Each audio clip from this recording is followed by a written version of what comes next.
अब यो भिडियोमा हामी माइक्रोसफ्ट वर्डको रिफरेन्स ट्याबमा रहेको साइटेसन एन्ड बिब्लियोग्राफीको बारेमा हेर्छौँ है त। अब यो रिफरेन्सको साइटेसन एन्ड बिब्लियोग्राफी सेक्सन्सले हामीलाई के भन्छ भन्दा अब कुनै पनि डकुमेन्टहरू हामीले बनाउँदाखेरि सबै कुराहरू ओभरअल कुराहरू हामी आफै लेख्दैनौँ। कुनै न कुनै रिफरेन्सहरूबाट चाहिँ हामीले कपी गरेको हुनसक्छ, चाहे त्यो बुकबाट होस्, कुनै आर्टिकलबाट, कुनै म्यागजिनहरूबाट या कुनै वेबसाइटहरूबाट नै हामीले कपी गरेको हुनसक्छ है। अब त्यस्तो गऱ्यो भनेदेखि त्यो हामीले अरूको प्रपर्टी चलाएको जस्तो हुन्छ है। जुन चाहिँ डकुमेन्टहरू लेखेको छ त्यो डकुमेन्टमा हाम्रो कुनै बेलामा कपिराइट लाग्न सक्छ, कुनै पनि उनीहरूले अर्थरहरूले हामीलाई केस गर्न सक्छ हामीले यदि उनीहरूको इन्टेन्सन्स बिना नै हामीले त्यो कुराहरू चलायौँ भने है त। त्यही भएर चाहिँ अब हामीले के गर्न सक्छौँ भन्दा यो रिफरेन्स चाहिँ मैले आफैले बनाएको होइन र मैले यो कुराहरू कहीँबाट कपी गरेको हो भन्ने कुराहरूलाई चाहिँ हामीले हाम्रो डकुमेन्टमा मेन्सन गर्नुपर्ने हुन्छ। अब त्यो मेन्सन गराउनको लागि चाहिँ साइटेसन्स र बिब्लियोग्राफीले हेल्प गर्ने हुन्छ है त। अब त्यसको लागि एउटा इक्जाम्पलको लागि मैले एउटा कुनै साइटबाट चाहिँ एउटा आर्टिकललाई कपी गर्छु है। अब यसलाई इक्जाम्पललाई मसँग यो एउटा साइट छ, यो साइटबाट मैले यो कुराहरूलाई कपी गर्छु है। अब यसमा मसँग एउटा आर्टिकल छ, यो आर्टिकलमा भएको यो कुराहरूलाई चाहिँ मैले यो साइटबाट कपी गर्छु है त। यसलाई मैले कपी गरेँ, यसको यो टाइटल भयो र यो भनेको यसको डिस्क्रिप्सन्स भयो है त। यति कुरालाई मैले कपी गरेर मेरो यहाँ डकुमेन्टमा हालेँ। अब यो हालिसके पछाडि यो डकुमेन्ट्समा यो लेखेको कुराहरूलाई चाहिँ मैले यो ठाउँबाट कपी गरेको हो भनेर भन्नु पऱ्यो नि त मेरो डकुमेन्टमा। त्यसको लागि चाहिँ मैले साइटेसन्समा रहेको इन्सर्ट क्याप्सन्समा गएर नयाँ एउटा सोर्स बनाउँछु है त। त्यो नयाँ सोर्स बनाउनुभन्दा अगाडि मैले पोइन्टर चाहिँ मैले कहाँबाट कहाँसम्म कपी गरेको हो त्यसको अन्तिममा लगेर यसरी छोड्नु पऱ्यो है। जस्तै मैले यहाँनिर लगेर छोडेँ, छोडिसके पछाडि इन्टर साइटेसन्स भन्ने कुरामा गएर यहाँनिर क्लिक गर्ने है। यो क्लिक गरिसकेपछि यहाँ यदि मैले अरू कुनै पनि युज गरेको छु साइटेसन्स भन्ने यहाँनिर बाई डिफल्ट देखाइहाल्छ होइन। त्यसबाट क्लिक गर्न नि सकिन्छ, नभए आफूले नयाँ सोर्स बनाउने हो भने यहाँ सोर्समा गएर क्लिक गर्ने। अब त्यो नयाँ सोर्समा क्लिक गरिसके पछाडि मलाई एउटा पपअप सोर्स खोलिन्छ। अब यो पपअप बक्सले चाहिँ के भन्छ भन्दा हामीले युज गरेको डकुमेन्ट्समा सर्टेन कुराहरू चाहिँ हामीले फिल गर्नुपर्ने हुन्छ। कहाँबाट भरेको, कसको अर्थरको हो होइन, कुन इयरमा हामीले भरेको होइन, अनि कुन वेबसाइटबाट हो भने कुन चाहिँ वेबसाइटमा, बुकबाट हो भने कुन चाहिँ बुकमा भन्ने कुराहरू सबै कुराहरू हामीले मेन्सन गर्नुपर्ने हुन्छ है। अब त्यसको लागि चाहिँ हामीले यो सोर्समा भएको यो कुराहरू भर्नुपर्ने हुन्छ है त। अब यसमा हामीसँग मेन सेक्सन्स भनेको एउटा यो टाइप अफ सोर्स हुन्छ र यो तलपट्टि बिब्लियोग्राफी फिल्ड एरिया फर एपिए भन्ने कुराहरू हुन्छ है त। अब यसमा टाइप अफ सोर्समा मैले जे कुरा यहाँ ड्रपडाउनबाट चुज गरेँ त्यही अनुसारको मेरो बिब्लियोग्राफी फिल्डहरू चाहिँ चेन्ज हुन थाल्छ है। जस्तै बुक सेक्सनमा मैले क्लिक गरेँ भने बुक रिलेटेडको डकुमेन्ट्सहरू मात्रै मैले भर्नु पऱ्यो। जस्तै अर्थरको हो, टाइटलको इयर के हो, सिटी के हो, पब्लिसर के हो, त्यो कुराहरू भर्नुपर्ने हुन्छ है। अब त्यसै गरी अब अरू कुनै जर्नल छ, जर्नलको लागि चाहिने डकुमेन्टहरू के भर्नु पऱ्यो होइन। रिपोर्ट छ भने रिपोर्टको लागि, अब कुनै वेबसाइटबाट छ भने वेबसाइटको यसरी यहाँनिर क्लिक गऱ्यो भने वेबसाइटको इन्फर्मेसनहरू हामीले भर्नुपर्ने हुन्छ है त। भन्नुको अर्थ चाहिँ यो टाइप सोर्समा मैले जे कुरा चुज गरेँ त्यही अनुसारको चाहिँ बिब्लियोग्राफी फिल्ड चाहिँ चेन्ज हुने हुन्छ है त। अब त्यसैको यतापट्टि साइडमा छ हामीसँग ल्याङ्ग्वेज सेक्सन्स। यो ल्याङ्ग्वेज सेक्सन चाहिँ बाई डिफल्ट नै बसिरहेको हुन्छ र यसमा ड्रपडाउनमा हेऱ्यो भने आफूले के ल्याङ्ग्वेजमा युज गरिरहेको छ त्यो ल्याङ्ग्वेजेसहरू चाहिँ यहाँनिर देखिन्छ है त। अब यसलाई अहिले मैले बाई डिफल्टमा डिफल्ट नै छोडिदिएँ है, यसलाई चलाइराख्नु परेन। अब यसको तलपट्टि अब मैले कुनै वेबसाइटबाट कपी गरेको यो कन्टेन्टलाई भनेपछि वेबसाइट मैले चुज गरेँ र त्यस पछाडि अब अर्थरको नाम दिनु पऱ्यो है। अब अर्थर भनेको जस्तै अब कोही आर्टिकल लेख्ने मान्छेको नाम छ भनेदेखि त्यो आर्टिकलमा त्यो मान्छेको नाम लेख्नु पऱ्यो होइन। अब त्यो आर्टिकल अब नाम लेखेको छैन भनेदेखि चाहिँ त्यो वेबसाइट या कुनै कुन चाहिँ आर्टिकल या कुनै म्यागजिन या कुनै रिपोर्टहरू हो त्यो रिपोर्ट चाहिँ कहाँ पब्लिस भएको छ त्यसैको नाम लेखिदिँदा पनि हुन्छ आर्टिकल अर्थरमा है त। अब अहिले मसँग यो यहाँनिर मैले हेर्छु यसमा कहीँ अर्थरको नाम लेखेको छैन भनेदेखि यो अर्थरलाई चाहिँ मैले यो के गरेँ, वेबसाइटको नाम नै एज अ अर्थर भनेर माने मैले है त। त्यही भएर मैले यसलाई कपी गरेँ, यहाँ लगेर पेस्ट गरिदिएँ है। अब यही कुरा अब मैले नेम अफ वेबसाइट पेजेसमा गएँ चाहिँ मैले के लेख्नु पर्यो भन्दा यसमा यो टाइटल लेख्नु पर्यो है। अब मैले यसमा क्लिक गर्दा साथ के हुन्छ, यसले यहाँनिर देखाउँछ। जस्तै एक्जाम्पल पनि दिने भयो, जस्तै एबाउट असमा यो यसरी लेख्न सकिन्छ भनेर यसले यहाँनिर वेबसाइटको पेजेस दियो है। अब जस्तै म यहाँनिर जान सक्छु, यो आर्टिफिसियल इन्टेलिजेन्स भन्ने नै पेज छ हैन। अब त्यसभित्र व्हाट इज आर्टिफिसियल इन्टेलिजेन्स भन्ने छ है त। अब मैले यसै गरी लेख्न सक्छु, जस्तै यहाँनिर आर्टिफिसियल इन्टेलिजेन्स भित्रको यो सेक्सन्स हो भन्ने कुराहरू मैले भनिदिएँ है त। अब यसमा नेम अफ वेबसाइट सोध्छ मलाई है। अब नेम अफ वेबसाइट्स भनेको वेबसाइटको नाम के हो त भन्दाखेरि मेरो जुन अर्थर जुन हो त्यही नै अब अहिलेलाई वेबसाइट पनि त्यही नै हो है। मैले यहाँनिर त्यही नाम लेख्थेँ। अब त्यस पछाडि मलाई सोध्छ यर मन्थ र डे है। अब यो यर मन्थ र डे भनेको चाहिँ यो आर्टिकल कुन चाहिँ महिनामा बनेको हो त्यो कुराहरू चाहिँ यहाँनिर यदि मेन्सन भएको छ भने त्यो कुराहरू लेख्नु पर्यो। अहिले मेरो यो आर्टिकलमा यहाँ मेन्सन गरेको छ, त्यही भएर मैले यो कुराहरू पनि यहाँनिर लेखिदिन्छु है। 2026 मे महिनाको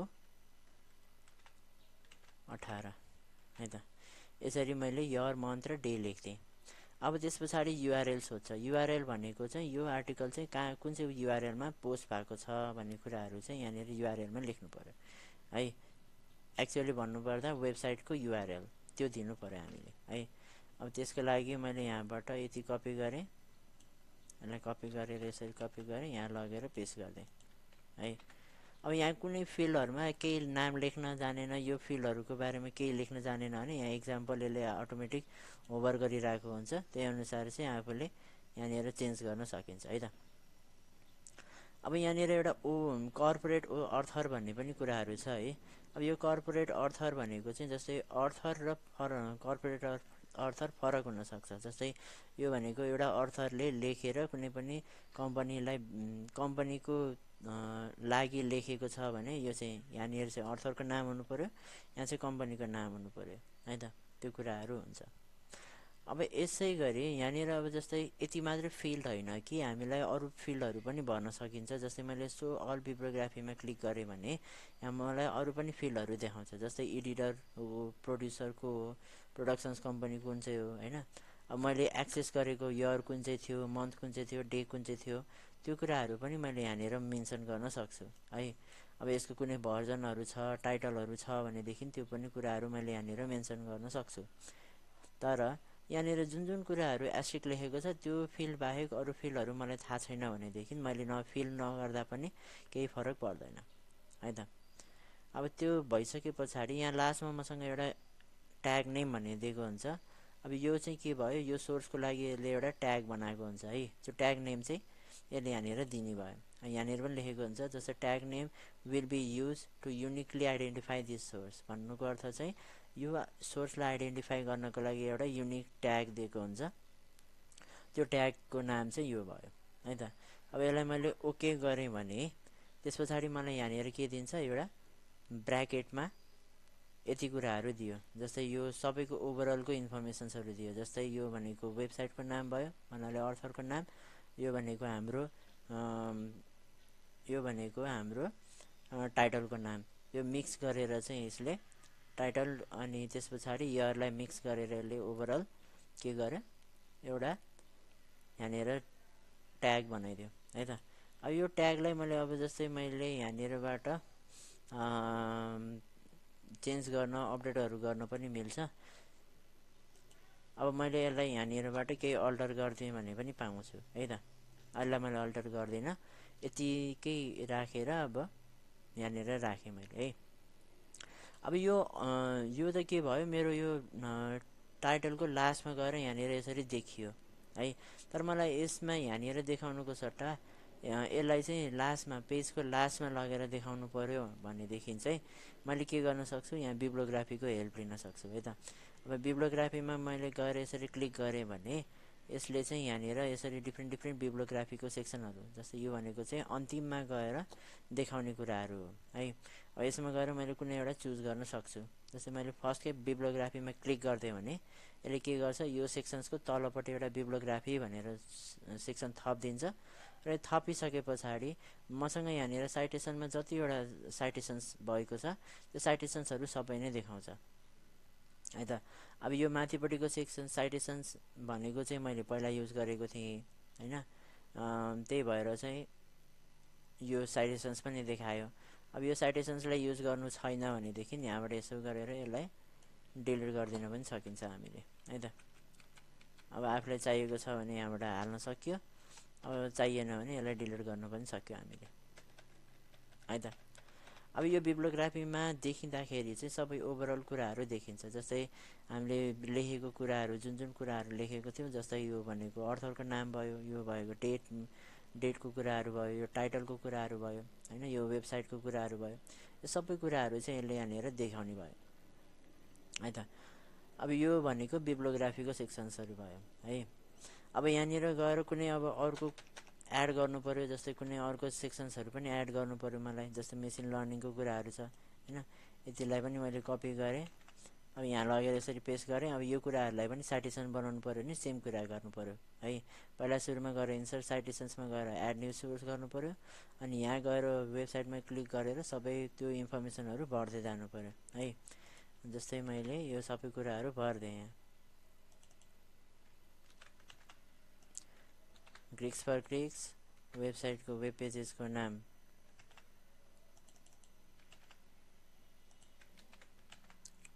यो भयो। अब यसको यो इयर भनेको 2026, मन्थ भनेको मे, इयर भनेको डे भनेको 18, युआरएल भनेको हाम्रो यो भयो है त। यति कुराहरू राखेर मैले एउटा नयाँ साइटेसन्स बनाएँ है त। ओके गरेँ। अब के भयो, यसैमा तलपट्टि एउटा नयाँ साइटेसन्स पनि थपियो है त। अब यो थपिसकेपछि यहाँनिर अपडेट हुँदैन है। अब यो अपडेट गर्नको लागि यसमा क्लिक गर्ने, यहाँनिर अपडेट साइटेसन्स एन्ड बिब्लियोग्राफीमा क्लिक गर्ने, त्यस पछाडि कतिवटा साइटेसन्स बनेको छ त्यो सबै कुराहरू अपडेट हुन्छ है त। यहाँनिर 3टा देखायो, किनभने यहाँनिर मसँग 3टा साइटेसन्सहरू मैले बनाएको छु, त्यही भएर साइटेसन्स 3टा देखायो है त। अब त्यो कुराहरू भयो है। अब यो साइटेसन्समा पनि अब डिफ्रेन्ट हामीले स्टाइल्सहरू युज गर्न मिल्छ। जस्तै हामीसँग धेरै पपुलर भनेको एउटा एपिए वाला साइटेसन छ, अर्को भनेको IEEE वाला साइटेसन छ। यो दुईटा चाहिँ हामीले हाम्रो कलेजको प्रोजेक्ट्सहरू गर्नु पर्यो, कुनै पनि कम्पनीले कुनै पनि डकुमेन्टहरू बुझाउनु पर्यो भनेदेखि चाहिँ यो दुईटा साइटेसन्स चाहिँ नेपालमा धेरै जस्तो युज गरिन्छ है। अब यसमा अरू पनि साइटेसन्सहरू छ, यो चाहिँ अरू डिफ्रेन्ट कन्ट्रिजहरूमा युज गरेको पाइन्छ है। तर हामीले चाहिँ IEEE र एपिए वाला साइटेसन चाहिँ बढी युज गरेको पाइन्छ है त। अब यसमा मैले कुनै एउटामा क्लिक गरेँ भनेदेखि त्यही अनुसारको मेरो यहाँ बिब्लियोग्राफी पनि चेन्ज हुन्छ। जस्तै अब अहिले के आयो, 1 2 3 भनेर आयो र यहाँनिर मेरो के भयो, यसमा पनि चेन्ज भयो है। जस्तै यहाँनिर 1 देखायो, अघि त्यो टोटल देखाइरहेको थियो नि एपिएमा, त्यत्रो ठुलो देखाइरहेको थियो।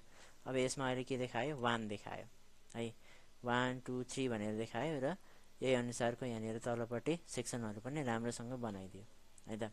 IEEE र एपिए चाहिँ धेरै जस्तो युज गर्छौँ हामीले। त्यसै गरी अरू पनि छ यहाँ।